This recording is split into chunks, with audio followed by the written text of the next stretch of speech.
ദേ ഈ വൈറലായിട്ടുള്ള intro trend എങ്ങനെ ചെയ്യുന്നതെന്ന് നമുക്ക് നോക്കാം.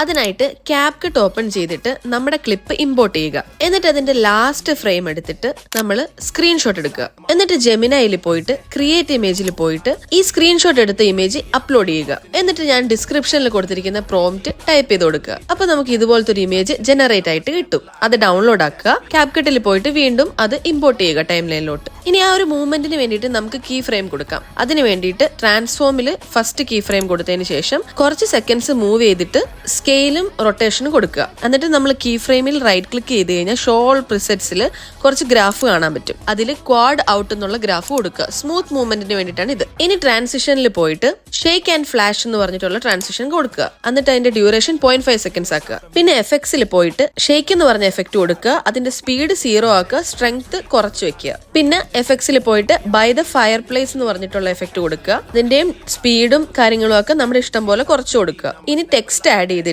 അതിന് നമുക്ക് ഇഷ്ടപ്പെട്ട ആനിമേഷനും കളറും ഒക്കെ കൊടുക്കുക. മ്യൂസിക്കിനനുസരിച്ച് വേണം നമ്മൾ ആഡ് ചെയ്ത് കൊടുക്കാൻ. അത്രയും ചെയ്ത് കഴിഞ്ഞാൽ ഈ ഒരു ഇൻട്രോ എഫക്ട് നമുക്ക് കിട്ടും. അപ്പൊ എല്ലാവരും ഒന്ന് ട്രൈ ചെയ്ത് നോക്ക്.